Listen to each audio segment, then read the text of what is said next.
अस्सलाम वालेकुम, मैं हूँ शाहजेब खानजादा। इंतखाबात में अब सिर्फ 2 हफ्ते रह गए हैं। तमाम सियासी जमातें और उनके रहनुमा मुतहर्रिक हैं। नून लीग के कायद नवाज शरीफ और मरियम नवाज ने आज ननकाना साहब में जलसा किया, जबकि पीपल्स पार्टी के चेयरमैन बिलावल भुट्टो जरदारी ने सरगोदा में जलसे से खिताब किया। इस वक्त तमाम सियासी जमातें ज़्यादा से ज़्यादा नशिस्तें जीतने और हुकूमत बनाने के दावे कर रही हैं, लेकिन इलेक्शन से पहले जो सूरत हाल बन गई है वो एक अलग ही नक्शा पेश कर रही है। और नज़र आ रहा है कि इलेक्शन के बाद हुकूमत साजी में आज़ाद उम्मीदवार बहुत अहम किरदार अदा कर सकते हैं। इसलिए सियासी जमातें अभी से तहरीक इंसाफ के आज़ाद उम्मीदवारों को साथ मिलाकर हुकूमत बनाने की हिकमत अमली बना रही हैं, जबकि खुद तहरीक इंसाफ अपने आज़ाद उम्मीदवारों के हवाले से गैर यकीनी का शिकार है कि वो जीतने के बाद पार्टी का साथ देंगे या लालच में कोई और जमात ज्वाइन कर लेंगे। खासतौर पर पीपल्स पार्टी के चेयरमैन बिलावल भुट्टो जरदारी, जो आजकल पंजाब में मुतहर्रिक है और नून लीग को टारगेट कर रहे हैं, वो ये कैंपेन कर रहे हैं कि पंजाब में एंटी नून लीग वोट बैंक के साथ साथ पीटीआई का वोट बैंक भी पीपल्स पार्टी को मिल जाए, साथ ही आज़ाद उम्मीदवारों को मिलाकर वफाक में हुकूमत बनाए। आज बिलावल भुट्टो जरदारी ने सरगोदा में जलसे से खिताब करते हुए कहा कि पीपल्स पार्टी आज़ाद उम्मीदवारों के साथ मिलकर हुकूमत बनाएगी। ये शेर वाले ऑपोजिशन में होंगे, अपना वोट ज़ाया ना करें। अब मुकाबला शेर और तीर के दरमियान है। पाकिस्तान पीपल्स पार्टी इंडिपेंडेंस के साथ मिलकर हुकूमत बनाएंगे। ये शेर वाले कायदे हिज़्ब इख्तिलाफ होंगे, वोट ज़ाया ना करें। अब मुकाबला शेर और तीर के दरमियान है। बिलावल की नज़रें आज़ाद उम्मीदवारों पर हैं और इस इलेक्शन में आज़ाद उम्मीदवारों की अहमियत तहरीक इंसाफ की वजह से बढ़ गई है, क्योंकि बल्ले का निशान छिन जाने के बाद तहरीक इंसाफ के तमाम उम्मीदवार आज़ाद हैसियत में इलेक्शन लड़ रहे हैं और कामयाबी के बाद उनकी वफादारी पर खुद तहरीक इंसाफ को भी शुबा है। तहरीक इंसाफ के सीनियर रहनुमा बैरिस्टर गौहर खान और शेर अफजल मरवत इस हवाले से खतरे का इजहार कर चुके हैं और कह चुके हैं कि पीटीआई के हिमायत याफ्ता आज़ाद उम्मीदवारों का इलेक्शन जीतने के बाद पीटीआई में आने या ना आने का इम्कान 50-50 है। बहुत सारी बातें हो रही हैं कि आज़ाद जीतेंगे, आज़ाद जीतने के बाद ये तहरीक इंसाफ में रहेंगे या उनको कहीं वजारत की लालच देकर या कहीं जहाज़ चलाकर किसी और जमात में शामिल कर दिया जाएगा। कतई तौर पे ये नहीं कहा जा सकता कि कोई भी उम्मीदवार जो है वो पार्टी के साथ वफादार रहेगा या नहीं। तहरीक इंसाफ जो है वसवसों और अंदेशों का शिकार है। आज़ाद उम्मीदवारान को पार्टी से वफादारी से रोकने के लिए उनको ज़बरदस्ती तोड़ा जा सकता है। खान साहब जो है तकरीबन 10% से ज़्यादा उम्मीदवारान को ज़ाती तौर पे नहीं जानते हैं। इसके अलावा आज इस पूरी सूरत हाल पर सीनियर सहाफ़ी और तज़कियाकार सुहेल बड़ाइश ने भी रोज़नामा जंग में एक दिलचस्प कॉलम लिखा है, जिसके मुताबिक आइंदा इंतखाबात का जो नक्शा सामने आ रहा है वो बड़ा अजीब और गरीब है। ऐसा लग रहा है कि हम दोबारा से 1985 के गैर जमाती इंतखाबात की सूरत हाल की तरफ रवां दवा हैं। अब तक जो आदाद शुमार सामने आए हैं उनके मुताबिक 1985 में कौमी असम्बली के इंतखाबात में 1088 आज़ाद उम्मीदवार थे, जबकि 2024 के इंतखाबात में 3248 आज़ाद उम्मीदवार आमने सामने हैं। लगता है कि पार्टियां पीछे रह गई हैं और आज़ाद उम्मीदवारों का मेला लग रहा है। कॉलम के मुताबिक बाजवा डॉक्ट्राइन में कहा जाता था कि 1985 से जो गैर जमाती और गैर नजरियाती लोगों का कल्चर पैदा हुआ है उसे ख़त्म करना है, लेकिन 2024 के इंतखाबात से लग रहा है कि वही गैर जमाती और आज़ाद उम्मीदवारों का कल्चर बहाल हो जाएगा। ये लोग ना जमाती डिसिप्लिन के पाबंद होंगे और ना ही इनके कोई नज़रियात होंगे। ये तरक्याती फ़र्ज़ के लिए हर सियासी और इखलाकी उसूल पामाल करने को तैयार होंगे। ये सूरत हाल जो पैदा होती नज़र आ रही है, इसके पीछे हमारी रियासत की नित नई बदलती हिकमत अमली है। कॉलम के मुताबिक जब नवाज शरीफ ने लंदन से आना था तो रियासती हिकमत अमली ये नज़र आ रही थी कि सारा इख्तियार और इख्तियार बाऊजी की झोली में डाल देना है। इस हद तक कहा गया कि सिंध में भी पीपल्स पार्टी को इख्तियार नहीं देना है और बाकी सारे रियासती अंडे भी बाऊजी के टोकरे में डाल देने हैं। कुछ हफ्तों बाद सोच में फिर तब्दीली आई। पीपल्स पार्टी को सिंध में दबाने की हिकमत अमली बदल गई और कहा जाने लगा कि स्प्लिट मैंडेट आएगा। वज़ीर आज़म नवाज शरीफ और सदर आसिफ अली जरदारी बनेंगे। अंदाज़ा ये लगाया गया कि 70 से 80 नशिस्तें नून लीग लेगी और 50 से 60 नशिस्तें पीपल्स पार्टी लेगी। यूँ इनकी मखलूत हुकूमत बनाई जाएगी। फिर यकायक नई हिकमत अमली सामने आई कि तहरीक इंसाफ को आज़ादाना मौका मिला तो वो इंतखाबात स्वीप कर जाएगी, इसलिए इंतखाबात को मुलतवी करवाया जाए। कॉलम के मुताबिक तहरीक इंसाफ से बल्ले का निशान वापस लिया गया तो फिर से हिकमत अमली में तब्दीली नजर आना शुरू हो गई। अब दोबारा से जहांगीर तरीन और अलीम खान की जमात IPP की अहमियत बढ़ गई है। पहले सिर्फ नून और बाऊजी को सब कुछ देने की बात हो रही थी, अब कहा जा रहा है कि ताकत का तवाज़ुन आज़ाद उम्मीदवारों के हक में आ रहा है। रियासत के अहलकार खुश हैं कि अगर आज़ाद उम्मीदवार ज़्यादा तादाद में जीत कर सामने आ गए तो उन्हें हैंडल करना आसान हो जाएगा। ताज़ा तरीन तब्दीली जो हिकमत अमली में आ रही है वो ये है कि इलेक्शन के करीब सबको फ्री हैंड दिया जाए, क्योंकि अब सोच ये है कि नून को भी इतना ताकतवर नहीं करना कि वो कल को रियासत के खिलाफ खड़ी हो सके। कॉलम के मुताबिक दूसरी तरफ नून लीग की हिकमत अमली शुरू से ही ये थी कि इंतज़ामिया उनकी मर्जी की हो और वो वक्त आने पर उनकी भी मदद करे। अभी तक नून को अपनी मर्जी की इंतज़ामिया का फ़ायदा हो रहा है, हालांकि रियासत की हिकमत अमली में अब नून लीग की अंधाधुंध हिमायत नज़र नहीं आ रही है। अब अगर रियासत की बदलती हिकमत अमलियों का नाकदाना जायज़ा लिया जाए तो साफ नज़र आ रहा है कि सियासी अहदाफ में मुकम्मल कन्फ्यूजन है। कभी कुछ अहदाफ मुकर्रर किए जाते हैं और कभी कुछ। जाहिर है कि इस तरह की बदलती हिकमत अमलियों में किसी भी वाज़ेह प्लान पर अमल दरामद मुमकिन नहीं रहता। सुहेल वड़ाई साहब ने अपने कॉलम में इस रियासती हिकमत अमली का भी जिक्र किया है कि स्प्लिट मैंडेट आएगा, वज़ीर आज़म नवाज शरीफ और सदर आसिफ अली जरदारी बनेंगे, 70 से 80 नशिस्तें नून लीग लेगी और 50 से 60 नशिस्तें पीपल्स पार्टी लेगी। दिलचस्प बात यह है कि फैसल वाउडा भी तकरीबन यही कुछ कहते नजर आए हैं। उन्होंने 2 दिन पहले दावा किया कि नून लीग को 80 से कम नशिस्तें मिलेंगी और प्रेसिडेंसी में जरदारी साहब की तस्वीरें लगती नजर आ रही हैं। और आज जियो न्यूज़ के प्रोग्राम कैपिटल टॉक में फैसल वाउडा ने मजीद दावा किया कि PDM 2 बनेगी जो ज़्यादा से ज़्यादा 2-2.25 साल निकाल पाएगी। आपको पता है पीटीआई मैदान में नहीं है, तो ये 2 पार्टियों का आपको जिक्र हो तो मुकाबला इन 2 पार्टियों का वर्सेस आज़ाद है। पीटीआई तो अब नहीं है ना मैदान के अंदर, तो जब नहीं है और जो पीटीआई के जो आ रहे हैं कैंडिडेट वो तो किसी वक्त बिक जाएंगे। PDM 2 बनेगी तो ये 2 साल 2.25 साल निकाल पाएगी अगर कोई मुआवजा हो गया, वरना तो ये पटाखा बच जाएगा। आपको लग रहा है कि नून लीग और पीपल्स पार्टी दोबारा इकट्ठे हो गए हुकूमत? देखिए मेरी बात सुने, अगर आपने इसको 2-2.5 साल का एक्सपेरिमेंट करना है तो आप जरदारी साहब को माइनस नहीं कर सकते, पीपल्स पार्टी को माइनस नहीं कर सकते। PDM 2 बनने जा रही है, आप क्या बातें कर रहे हैं? मैदान में अकेले भाग के भी आप तीसरे नंबर पे आ रहे हैं। वालिद और बेटी की कुंडलियां साथ नहीं चल सकती, चचा और भतीजी की कुंडलियां साथ चल सकती हैं थोड़े अरसे के लिए। और खुद नून लीग मुसलसल सादा अक्सरियत से भी ज्यादा नशिस्तें लेने के दावे कर रही है। नून लीग के सीनियर रहनुमा राना सनाउल्लाह हमारे प्रोग्राम में दावा कर चुके हैं कि सादा अक्सरियत के लिए 134 नशिस्तें चाहिए और हमारा पंजाब से 100 से ज़ायद नशिस्तें लेने का टारगेट है। सिंध और खैबर पख्तूनख्वा से भी नशिस्तें मिलेंगी और बलूचिस्तान से भी 8-10 नशिस्तें मिलेंगी। मैं आपको वाज़े तौर पे कहता हूँ कि शेर के निशान के साथ हम 100+ सीटें जो है वो पंजाब से जीतेंगे। ओवरऑल क्या टारगेट कर रहे हैं जब 100 से ज्यादा पंजाब में टारगेट कर रहे हैं? सिंपल मेजॉरिटी टारगेट कर रहे हैं या नहीं? ये सिंपल मेजॉरिटी अगर पंजाब में हम 105-10 यानी 100+ सीटें लेते हैं तो टोटल आपको 133 सीटें चाहिए ना। 266 सीटों के ऊपर इलेक्शन हो रहा है इस वक्त और 133 या 34 जो है वो अक्सरियत है, सिंपल मेजॉरिटी है। सिंध कराची से भी कुछ हिस्सा लेंगे, KPK से हमें उम्मीद है, बलूचिस्तान से 8-10 सीटें इंशाल्लाह ताला हम हासिल करेंगे। अब आहिस्ता आहिस्ता खुद नवाज शरीफ भी मुतहरिक हो चुके हैं। नवाज शरीफ और मरियम नवाज ने ननकाना साहब में जलसे से खिताब किया। मरियम नवाज ने अवाम से कहा कि इतने वोट देना कि नवाज शरीफ को किसी और बैसाखी की जरूरत ना रहे। अगर आपकी खिदमत नवाज शरीफ ने करनी है, आपकी तकलीफें इंशाअल्लाह ताला नवाज शरीफ ने दूर करनी है, अगर आपका दर्द सिर्फ वो रखता है तो नवाज शरीफ साहब को इतने वोट देना, शेर पे इतने ठप्पे लगाना कि और किसी बैसाखी की नवाज शरीफ को जरूरत ना रहे। दूसरी तरफ तहरीक इंसाफ ने इतवार से बाज़ाब्ता इंतखाबी मुहिम चलाने का ऐलान कर दिया है। PTI के एलामिये के मुताबिक उम्मीदवार इतवार से बाज़ाब्ता इंतखाबी मुहिम का आगाज़ करेंगे। बानी PTI ने तंजीम और उम्मीदवारों को इंतखाबी मुहिम चलाने की हिदायत की है। कौमी और सूबाई असम्बलियों के उम्मीदवार सरगर्मियों का आगाज़ करेंगे। जबकि आज बुनेर में कारकुनों से खिताब करते हुए PTI के रहनुमा बैरिस्टर गौहर खान ने सीज़ फायर करने और झगड़ा ख़त्म करने का मुतालबा करते हुए कहा कि 8 फरवरी को अवाम का रास्ता ना रोका जाए। हमारे कैंडिडेट के नॉमिनेशन पेपर टेक्निकल बुनियादों पर रिजेक्ट कराए गए, हम कब बर्दाश्त करेंगे? मेरी दरख्वास्त है अब सीज फायर होनी चाहिए, ये झगड़ा खत्म होना चाहिए। आप लोगों ने तहम्मुल का बर्दाश्त का मुजाहरा किया, 8 तारीख को भी मुजाहरा करो बर्दाश्त का, लेकिन हमें सबसे दरख्वास्त है कि 8 तारीख को बराए मेहरबानी आवाम की आवाज़ का रास्ता न रोकना।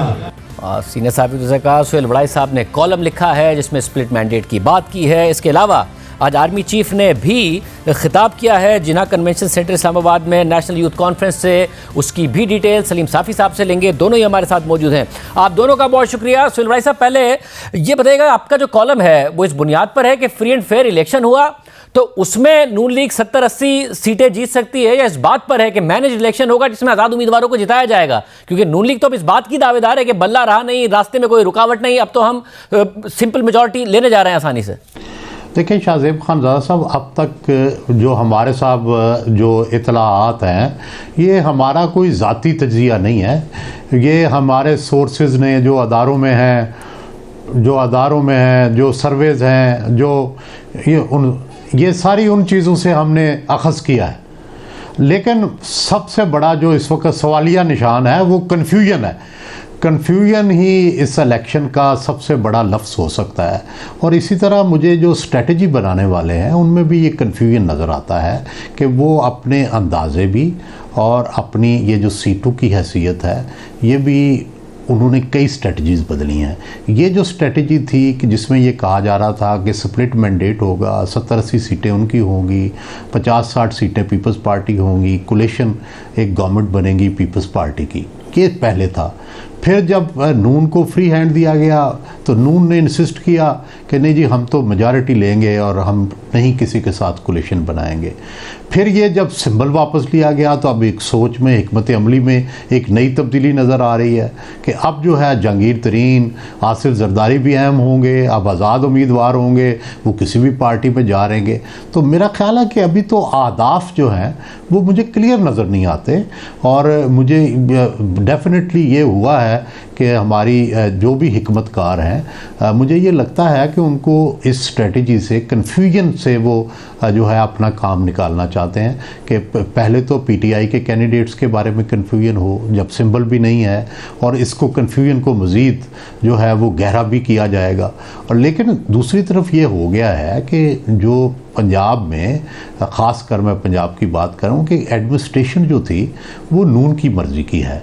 और अब अगरचे मुझे ये अंदाज़ा हो रहा है कि अब जो हमारी गवर्नमेंट्स हैं वो कोशिश कर रही हैं कि नून उतनी सीटें ना ले जितनी वो ले सकती है या ज़्यादा ले सकती है, और वो चाहते हैं कि इसको 70-80 तक महदूद किया जाए।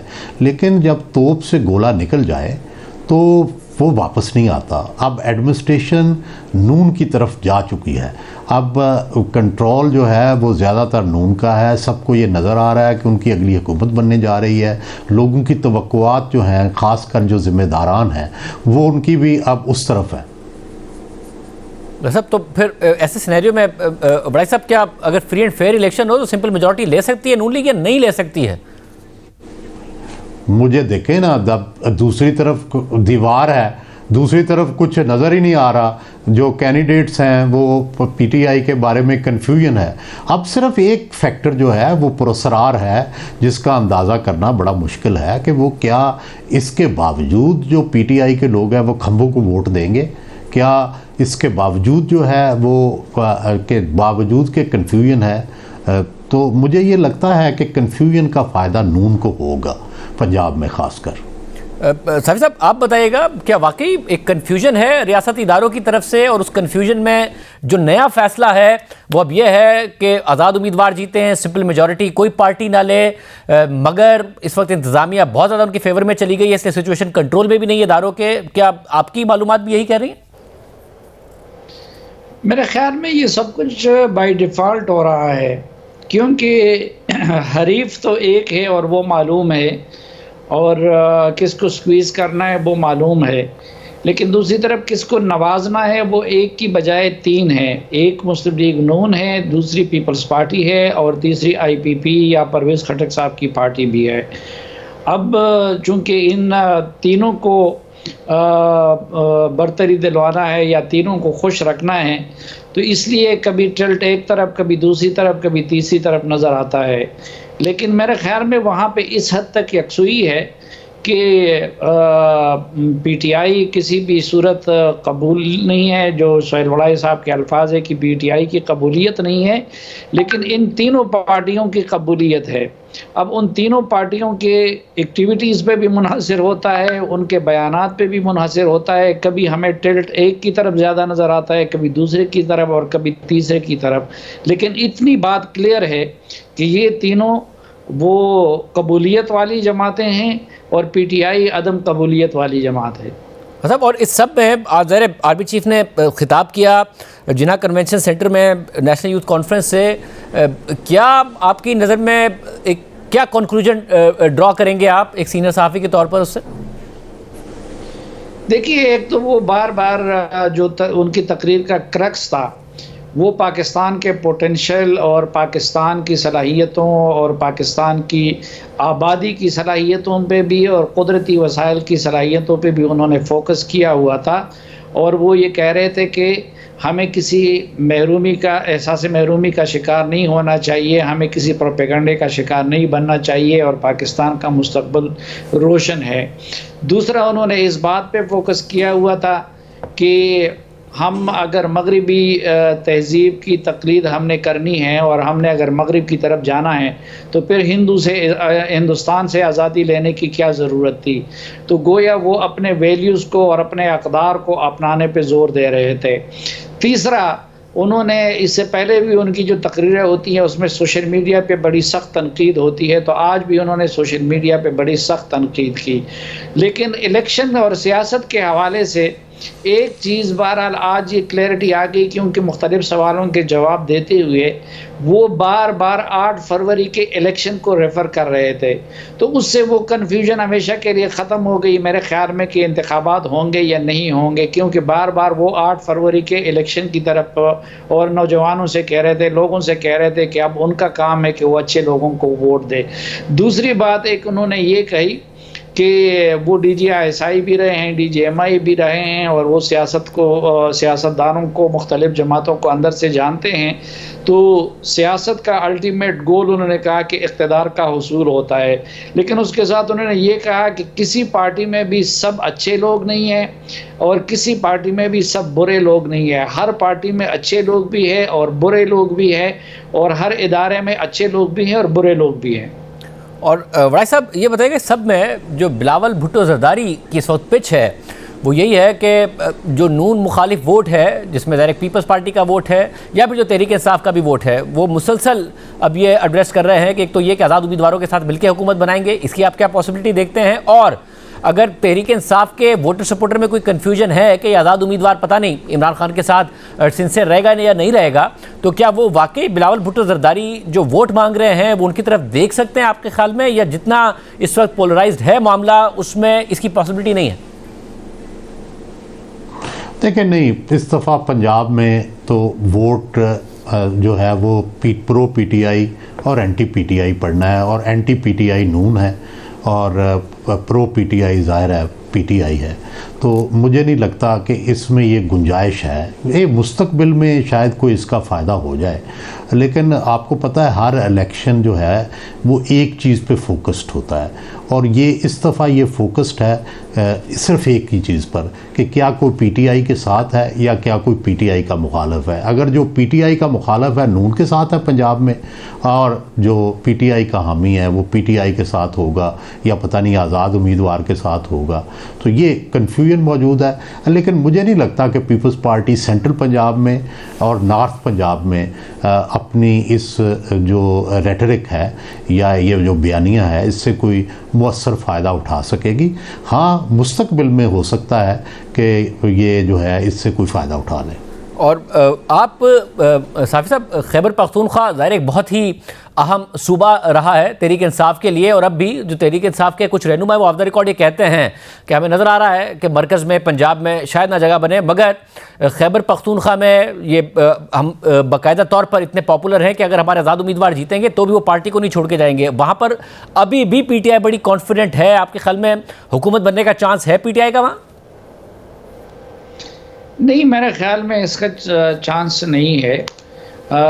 कल के बारे में तो कोई कुछ नहीं कह सकता, लेकिन उसकी एक वजह तो ये है कि जो खैबर पख्तूनख्वा से जो प्रोमिनेंट उम्मीदवार थे PTI के, वो एक तो परवेज़ खटक साहब थे जो जिन्होंने अपनी अलग जमात बना दी और वो PTI से अलग हो गए, और अब तो उनका नंबर 1 निशाना PTI है। उस रोज़ वो कह रहे थे कि मैं खैबर पख्तूनख्वा से PTI का नाम और निशान मिटा कर दम लूँगा।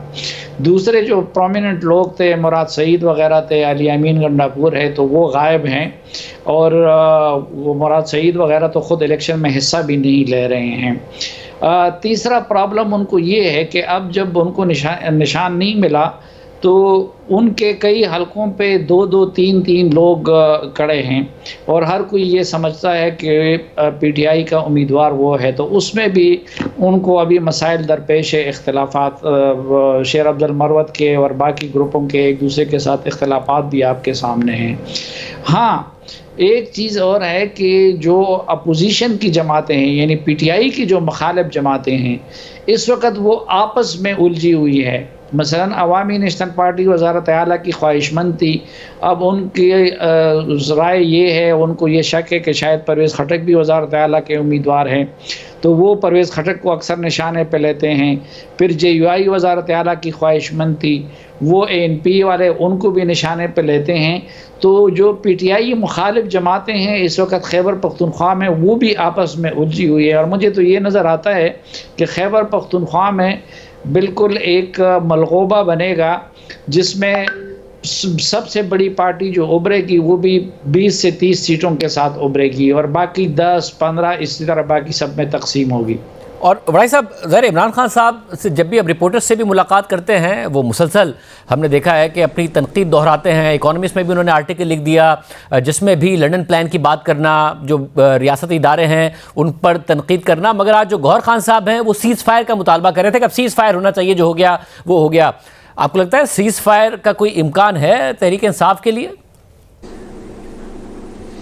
मेरा ख्याल है एक तो बैरिस्टर गौहर साहब की तारीफ़ करनी चाहिए, he is a senior voice, और जो वो बात कर रहे हैं मेरा ख्याल है कि अदारों को वो सुननी चाहिए और सीनियर एलिमेंट जो है उसको सामने आना चाहिए।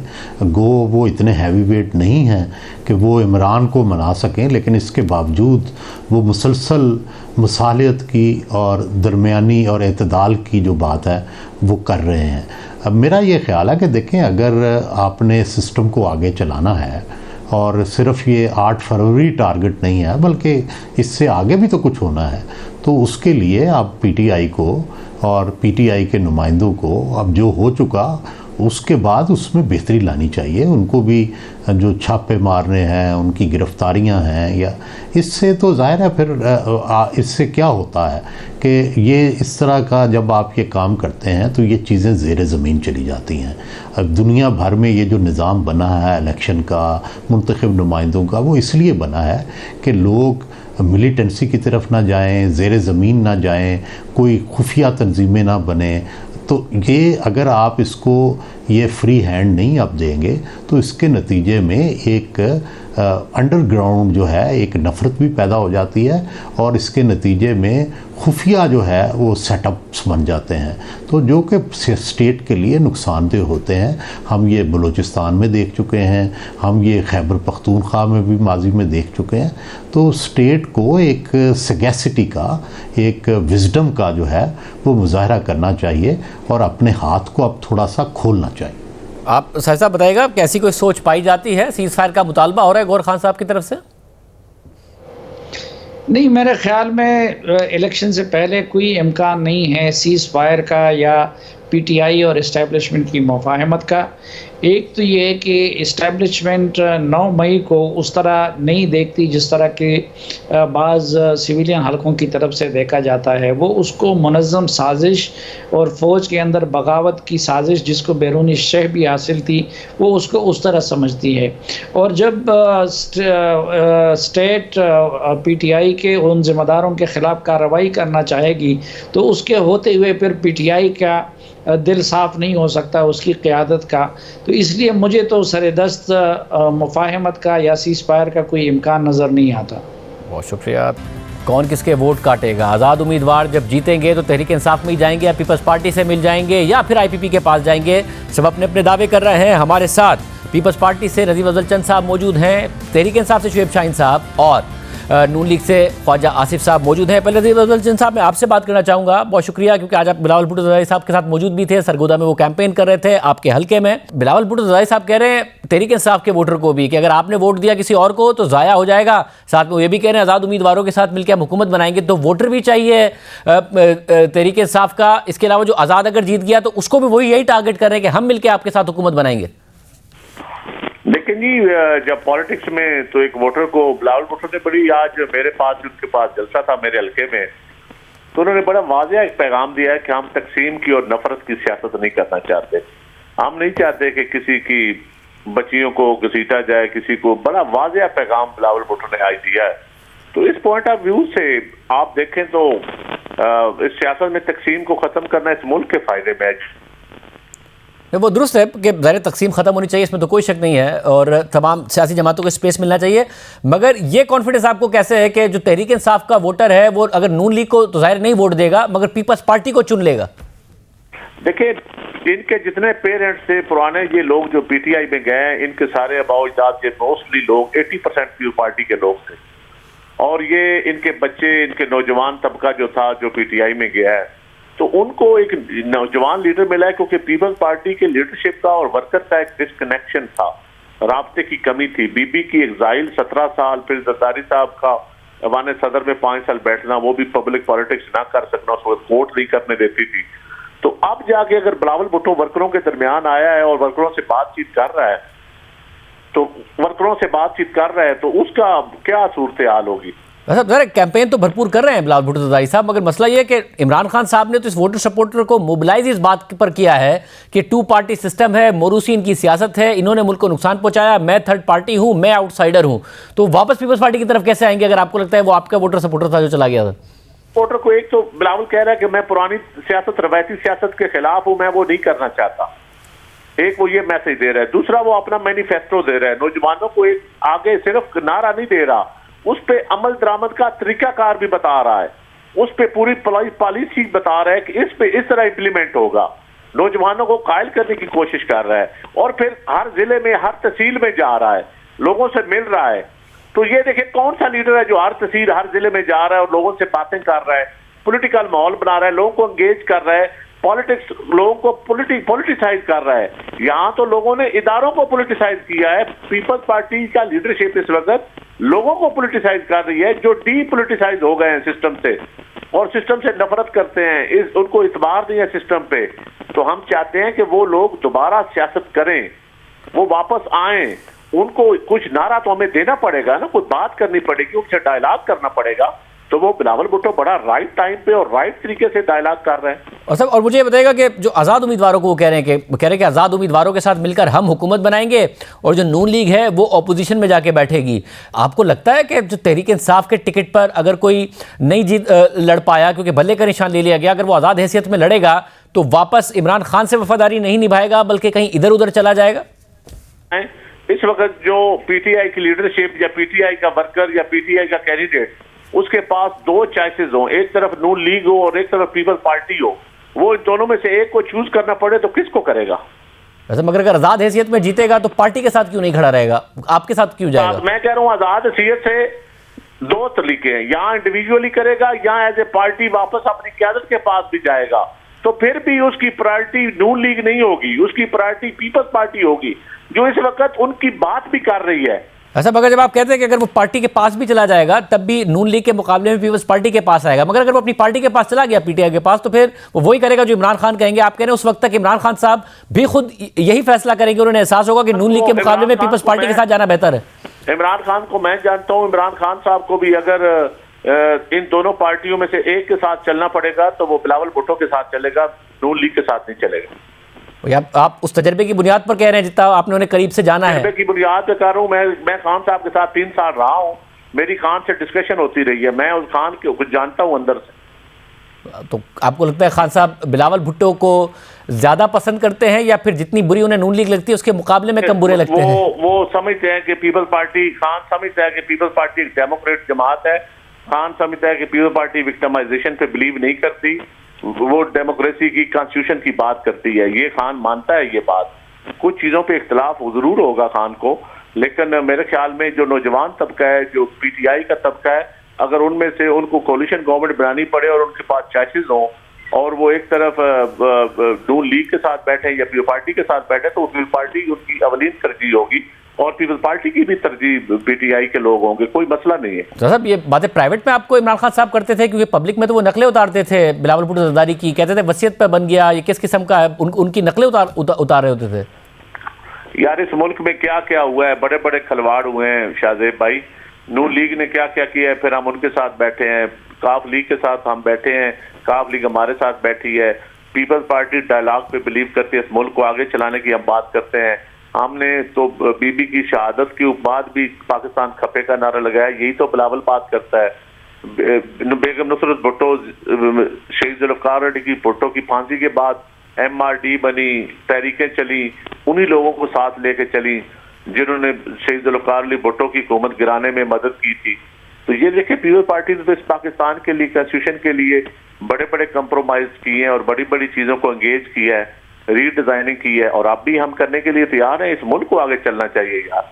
बहुत शुक्रिया। तहरीक इंसाफ अब इस हवाले से क्या सोच रही है? तहरीक इंसाफ के सीनियर रहनुमा शुएब शाहीन साहब हमारे साथ मौजूद हैं। शुएब शाहीन साहब, बहुत शुक्रिया मुझे ज्वाइन करने के लिए। आप खुद भी जाहिर इलेक्शन लड़ रहे हैं, ग्राउंड पर कैंपेन कर रहे हैं, मगर आपकी जमात के हवाले से अब खुद बाकायदा बिलावल भुट्टो साहब कह रहे हैं कि जी अगर नून लीग के खिलाफ अगर आपने वोट देना है तो फिर अपना वोट ज़ाया ना करें, क्योंकि मुकाबला तो शेर और तीर का है। और फिर साथ में वो ये भी कह रहे हैं कि आज़ाद उम्मीदवार जो भी जीतेगा उनके साथ मिलकर हम हुकूमत बनाएंगे। यानी कि आपके वोटर सपोर्टर को भी वो कह रहे हैं आप हमें वोट दें, खिलाफ देंगे, ज़ाया करेंगे। साथ में कह रहे हैं अगर आपका आज़ाद उम्मीदवार भी जीत गया तो वो भी हमारे साथ मिलेगा। PTI क्या करेगी? देखिए, मेरा ख्याल है बिलावल साहब तो वो एक तीर से कई शिकार करने के चक्कर में हैं। एक तरफ तो हमारे हक में बातें करते हैं ताकि PTI का वोटर उनकी तरफ मुतवज्जे हो, वो हमें बेवकूफ़ समझ रहे हैं क्या? जब उनका दौरे इक़्तिदार था PDM की इत्तेहादी जमातों के साथ, जो जुल्म व बर्बरियत कायम हुई हमारे खिलाफ, वो सब ने देखा। दूसरी बात, वो दूसरी तरफ वो ये कह रहे हैं कि ये आज़ाद लोग हो गए हैं लिहाजा हमारी तरफ आ जाएंगे, यानी ये बिक जाएंगे, ये बिकाऊ माल है, तो लिहाजा इनको वोट ना दो। दूसरा एक तासुर ये देने की कोशिश कर रहे हैं। तीसरी तरफ वो एक नूरा कुश्ती और फ्रेंडली अपोजिशन का किरदार अदा करने की कोशिश कर रहे हैं कि जनाब तीर और शेर आपस में मुकाबले में है। जिस तरह ये एक दूसरे का पेट फाड़ते फाड़ते एक दूसरे के इत्तेहादी बने और जिस तरह शीर व शुकम हुए, वो सारी पब्लिक ने, सारी कौम ने देखा। बल्कि 2018 के इलेक्शन में अगर आपने देखा, मरियम नवाज की स्पीचेस ये होती थी कि आप जरदारी को वोट देंगे तो यूं न्याजी को वोट देंगे, न्याजी को वोट देने का मतलब जरदारी को वोट देना है, इनके ये नारे होते थे। सब ने देखा कि इनका सारा जो जाली अक्स था वो सब के सामने नजर आ गया। आज सिचुएशन ये है कि आप किसी हल्के में चले जाओ, मैं अपने हल्के में यहाँ बैठा हूँ इस्लामाबाद के NA47 में, 80 से 90% आबादी लोग इस वक्त PTI के साथ खड़े हैं। यही वजह थी कि इन्होंने ज्यादती की, नाइंसाफी की और हमें बल्ले का निशान। फिर क्या वजह है कि आपकी जमात की तरफ से ऐसी बात आती है? पहले शेर अब्दुल मरवत साहब ने कहा कि 100% नहीं कहा जा सकता कि ये रहनुमा जो आज़ाद जीतेंगे वो हमारे साथ खड़े होंगे। फिर गौहर खान साहब ने कहा कि 50-50 है कि ये रहनुमा किस तरफ जाएंगे। फिर सलमान अकरम राजा साहब जैसे रहनुमा कुरान पे हल्फ लेते नजर आ रहे हैं कि मैं इमरान खान से वफादार रहूंगा। ऐसी बातों से और डाउट पैदा होता है कि भाई ये आज़ाद जो दीगर हैं वो रहेंगे नहीं रहेंगे, क्या मामला है? खुद आपकी पार्टी क्यों डाउट क्रिएट कर रही है अपने आज़ाद रहनुमाओं के बारे में? बहरहाल मैं अपने पार्टी लीडर्स जिन्होंने जो जो बातें की हैं उनका तो शायद जवाब देना मुनासिब नहीं समझूंगा, लेकिन एक बात तय है कि इस वक्त जो पार्टी के जिन लोगों को टिकटें मिली हैं, कोई गद्दारी करना या गद्दारी का सोचना भी, वो मैं समझता हूँ कि अवाम जो है वो उनको न सिर्फ माफ़ नहीं करेगी, उनको बल्कि रहने ही नहीं देगी। इस वक्त जो लोग हैं वो इतने चार्ज हैं, वो सिर्फ एक नाम सुनना चाहते हैं, वो है इमरान खान। वो वोट हमें दे रहे हैं सिर्फ इमरान खान की वजह से। यकीन करें, मैं आज भी अभी मार्केट से घूम के आया हूँ, मेलोडी मार्केट, अपारा मार्केट। कल मैं एक बाराको की मार्केट में गया, वहाँ से मार्केट नहीं, मैं आगे जाना चाह रहा था। मेरा 5 मिनट से 10 मिनट की ड्राइव थी जो 2-3 किलोमीटर का फासले पे, वो मुझे कोई 1.5 घंटा लगा। इतनी पब्लिक अवाम लोग इकट्ठे हो जाते हैं, इतनी मोहब्बतें हैं लोगों की हमारे साथ, इमरान खान के साथ। हमारे साथ नदीम अफजल चंद साहब अभी मौजूद थे। ज़ाहिर वो तहरीक इंसाफ में रह चुके हैं, 3 साल गुजारे। अब वो तजर्बे की बुनियाद पर कहते हैं कि मैं इमरान खान साहब को करीब से जानता हूँ, उनकी राय पीपल्स पार्टी के बारे में बेहतर है बामुकाबला उनकी वो राय जो कि नून लीग के बारे में है। और अगर आज़ाद उम्मीदवार या तो हमारे पास आ जाएंगे या अगर अपनी पार्टी क़यादत से वो वफादार भी रहे, तब भी इमरान खान का यही फैसला होगा कि पीपल्स पार्टी के साथ हम आगे बढ़ते हैं, क्योंकि पीपल्स पार्टी डेमोक्रेटिक पार्टी है। नदीम अफजल चंद साहब की अपनी एक पर्सनल राय हो सकती है, दायरे वो दोनों पार्टियों में रहे हैं, हमारे साथ भी रहे हैं, मेरे साथ भी उनकी ज़ाती दोस्ती है, एहतराम का रिश्ता है, लेकिन ऐसा बिल्कुल नहीं है। पंजाब में तो उनका नामो निशान भी नहीं है। जो बिलावल साहब फरमा रहे हैं, आप रिजल्ट देख लीजिएगा, शायद मेरा नहीं ख्याल कि कोई एक सीट भी लेने में वो कामयाब हों।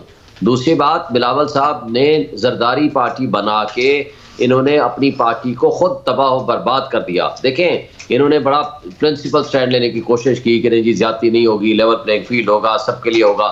जब पेशावर हाई कोर्ट ने हमारे बल्ले के निशान की हद तक एक इंटरम रिलीफ लिया, ये भी चीख उठे, इसका मतलब ये भी दिल से नहीं चाहते थे। और दूसरी तरफ एक राव अनवार ने क्या स्टेटमेंट दी, जरदारी साहब झाग की तरह बैठ गए और वो कहा ये बच्चा है, इसको पता ही कुछ नहीं।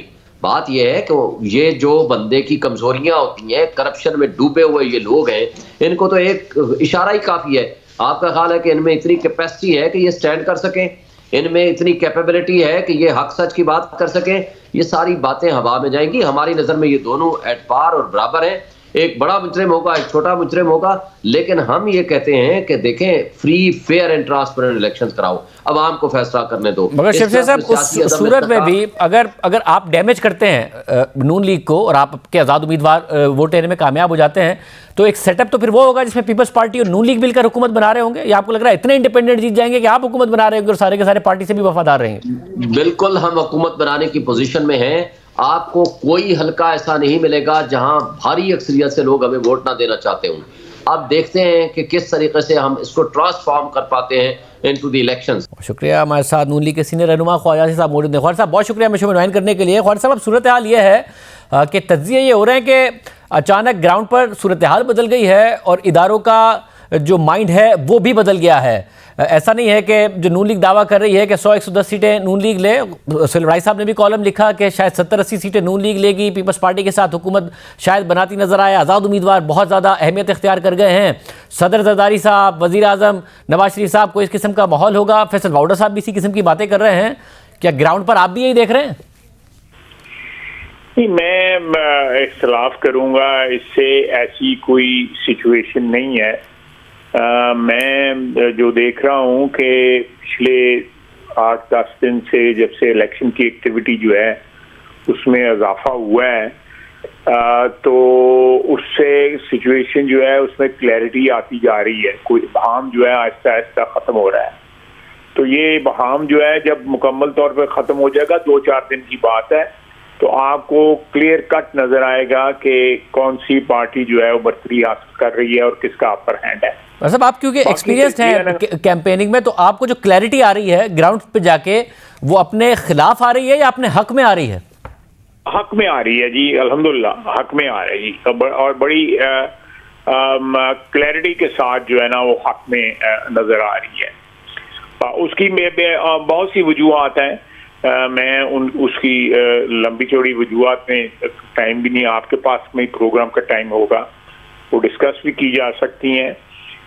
मेरा ख्याल है कि इस वक्त जो है ना जो पीटीआई का एक जो लोग समझते थे कि जी वो सैलाब आएगा और बड़ा पब्लिक ओपिनियन उनके हक में है, तो मेरा ख्याल है अगर सैलाब था भी, अगर था भी, तो उसका पानी उतर रहा है इंशाल्लाह। मगर अगर उतर रहा है जो आप दावा कर रहे हैं, क्योंकि पीटीआई तो ये दावा कर रही है कि बहुत ज़्यादा लोगों में गम और गुस्सा है और लोग निकलेंगे, बट बिलावल भुट्टो ज़रदारी कह रहे हैं कि मुकाबला ही शेर और तीर का है, इसलिए किसी और को वोट दे के ज़ाया ना करें। फिर साथ में वो ये भी कह रहे हैं कि जो आज़ाद उम्मीदवार हैं उनके साथ मिलकर हम हुकूमत बनाएंगे, यानी वो वोटर सपोर्टर को भी कह रहे हैं हमें वोट दें, और अगर आज़ाद उम्मीदवार भी तहरीक इंसाफ का जीतता है तो उस पर भी हिंट कर रहे हैं कि उनके साथ मिलकर हम हुकूमत बनाएंगे और नून लीग अपोजिशन में जाएगी। देखें, ये तो सूरत हाल वाज़े होगी कि आज़ाद उम्मीदवार कहाँ से ज़्यादा जीतते हैं, और उससे आज़ाद उम्मीदवार जो है और लाजमी तौर पे अपने सियासी मुस्तकबिल के हिसाब से जो है ना फैसला करेंगे। वो फौरी तौर पे फैसला नहीं कर लेंगे कि जी हमने फलानी पार्टी में जाना है, फलानी पार्टी में जाना है। वो ज़रा सियासी आबो हवा देखेंगे और उसके बाद अपना मुस्तकबिल उस पार्टी के साथ नक्की करेंगे जिसके साथ वो कल जो है उसका टिकट लेके भी इलेक्शन लड़ सकते हैं, उनको आज़ाद इलेक्शन ना लड़ना पड़े। पीपल्स पार्टी का जो हालात हैं, ठीक है, सिंध में हमारे भी कोई हालात इतने अच्छे नहीं हैं, और उसकी जिम्मेदारी हमारी अपनी है कि हमने 13 से लेके 18 तक हम सिंध की गवर्नमेंट को डिस्टेबलाइज नहीं करना चाहते थे। मियां साहब एक फेयर प्ले की फिजा रखने चाहते थे, उसकी वजह से हम सिंध में नहीं गए, नहीं तो आज सिंध में भी हमारी सीटें जो है उनकी तादाद खासी होती। लेकिन यहाँ पे मैं आपको सियालकोट की 5 नेशनल असेंबली की सीट है, यहाँ पे उनके कैंडिडेट नहीं है। तो अगर हैं तो हो सकता है वो हमें वोट दे रहे हों, कैंडिडेट भी हमें वोट दे रहे हों। तो ये इस किस्म के हालात हैं। मेरा ख्याल है कि थोड़ा सा ओवर प्ले कर रहे हैं, या ओवर जिसको कहते हैं ना बैटिंग जो है सियासी रिजल्ट मुस्तकबिल के ऊपर जो है वो मेरा ख्याल है कि कुछ ज़्यादा हो रही है। मगर फौज साहब, जो आज़ाद उम्मीदवार हैं और वो भी तहरीक इंसाफ के आज़ाद उम्मीदवार होंगे, अब तहरीक इंसाफ खुद इस डाउट का इजहार कर रही है, गौहर खान साहब के 50-50 है, पता नहीं वो पार्टी में आएंगे या कहीं और चले जाएंगे। अगर वो कहीं और जाते हैं तो आईपीपी ऐसे ही तो नहीं बनी है, आप लोगों से भी सीट एडजस्टमेंट करा दी गई उनकी, और फिर आज़ाद उम्मीदवार भी अगर उन्हें दे दिए जाएं तो ऐसा तो नहीं होगा कि आपकी हुकूमत जिन बैसाखियों पे खड़ी होगी उनमें एक बैसाखी आईपीपी की भी होगी और उनके पास वो आज़ाद उम्मीदवार होंगे जो कि हैं असल में पीटीआई के? मेरा ख्याल है कि बैसाखियों की जरूरत उस वक्त पड़ती है कि जब कोई एतमाद का फुकदान हो, या जो बैट करने वाले लोग होते हैं उनका ख्याल हो कि हमें अपनी बेट जो है उसको हैज करना चाहिए। मेरा ख्याल है इस किस्म की कोई सूरत नहीं है। एक जनरली एतमाद की फिजा है, और वो इस फिजा जो है वो आपको नजर आएगी इलेक्शन के बाद भी और इलेक्शन वाले दिन भी नजर आएगी। साहब, जो दूसरी तरफ से इख्तलाफात हैं इमरान खान साहब के साथ वो तो ज़ाहिर नज़र आ रहे हैं, मगर आपके ऊपर इतना कॉन्फिडेंस आ गया हिस्ट्री को देखते हुए नवाज शरीफ साहब के साथ कि वो हेज नहीं करेंगे अपने आप को, ये कॉन्फिडेंस आपको क्यों है? देखिए, मैं जो मेरा एक्सपीरियंस है पिछले साल 1.5 साल की जो हमने हुकूमत की है, खुसूसन पोस्ट नवंबर 2022 बाजवा साहब की रुखसत के बाद जो है उन हालात का या उन हालात में जो करवट ली या जिस तरह वो डेवलप हुए, मैं उसका ऐनी गवाह हूँ। बल्कि उन हालात के जो प्लेयर्स हैं उनमें से एक मैं भी शामिल हूँ, तो इसलिए मेरी थोड़ा सा जो है ना मुझे एज जरूर है जो बाकी लोग जो तबसरा कर रहे हैं उनके ऊपर जो है। बहुत शुक्रिया। ख्वाजा साहब हमारे साथ मौजूद थे, कॉन्फिडेंस का इजहार कर रहे थे। प्रोग्राम में ब्रेक शामिल करते हैं। इमरान खान के खिलाफ साइफर केस में गवाहों के बयानात रिकॉर्ड होने के बाद अब उन पर जिराह का मरहला शुरू हो गया है। साबिक वज़ीर आज़म इमरान खान के प्रिंसिपल सेक्रेटरी आजम खान के साथ साथ इस केस में साबिक सेक्रेटरी खारजा सुहेल महमूद और अमरीकी सिफारतकार डोनाल्ड लू से मुलाकात करने वाले अमेरिका में पाकिस्तान के साबिक सफीर असद मजीद खान भी अपना बयान रिकॉर्ड करा चुके हैं, जबकि मजमूई तौर पर इस केस में 25 गवाहों के बयानात रिकॉर्ड हो चुके हैं, जिसके बाद आज से गवाहों पर जिराह शुरू हो गई है। अडियाला जेल में ऑफिशियल सीक्रेट एक्ट के तहत कायम खुसूसी अदालत में साइफर केस की समाअत जज अबुल हसन जुल्करनैन ने की। आज समाअत से पहले इमरान खान और शाह महमूद कुरैशी ने अदालत से वकला से मुशावरत के लिए इस्तदा की और शाह महमूद कुरैशी ने कहा कि हमें समाअत शुरू होने पर कमरा अदालत में लाया जाता है, फिर सेल में ले जाकर डाल देते हैं। हमारी वकला से मुलाकात ही नहीं होती, ना ही हमें यह पता होता है कि कौन गवाह है और क्या जिरा होनी है। इस पर अदालत ने समाअत में आधा घंटे का वक्फा करके इमरान खान और शाह महमूद कुरैशी को वकला से मुशावरत की इजाज़त दे दी। वक्फे के बाद इमरान खान और शाह महमूद कुरैशी की मौजूदगी में प्रोसिक्यूशन के 4 गवाहान पर वकला सफाई की जानिब से जिरा मुकम्मल की गई। गवाहान में साइफर असिस्टेंट मोहम्मद नोमान, वज़ारत खारजा की PRO इकरा अशरफ और 2 डिप्टी डायरेक्टर शमून कैसर और इमरान साजिद शामिल थे। 4 गवाहों पर जिरा मुकम्मल होने के बाद अदालत ने साइफर केस की समाअत कल तक के लिए मुलतवी कर दी। साइफर केस की समाअत अडियाला जेल में जारी है, जबकि 190 मिलियन पाउंड और तोशा खाना नैब रेफरेंसेस में जेल ट्रायल के खिलाफ इमरान खान की दरख्वास्तों पर इस्लामाबाद हाई कोर्ट के चीफ जस्टिस आमिर फारूक और जस्टिस तारिक महमूद जहांगीरी पर मुश्तमिल बेंच ने आज फरीकैन के दलाइल सुनने के बाद फैसला महफूज कर लिया है। इमरान खान ने तोशा खाना और 190 मिलियन पाउंड रेफरेंसेस में जेल ट्रायल को यह कहकर चैलेंज किया है कि जेल ट्रायल के लिए दुरुस्त तरीक़ाकार नहीं अपनाया गया। तोशा खाना और 190 मिलियन पाउंड रेफरेंस की समाअत अडियाला जेल में एहतसाब अदालत के जज मोहम्मद बशीर ने भी करना थी, लेकिन नैब प्रोसिक्यूटर्स की अदम दस्तयाबी के बायस दोनों केसेस की समाअत कल तक के लिए मुलतवी कर दी गई। आज के प्रोग्राम में इतना ही, दीजिए। अल्लाह हाफ़िज़।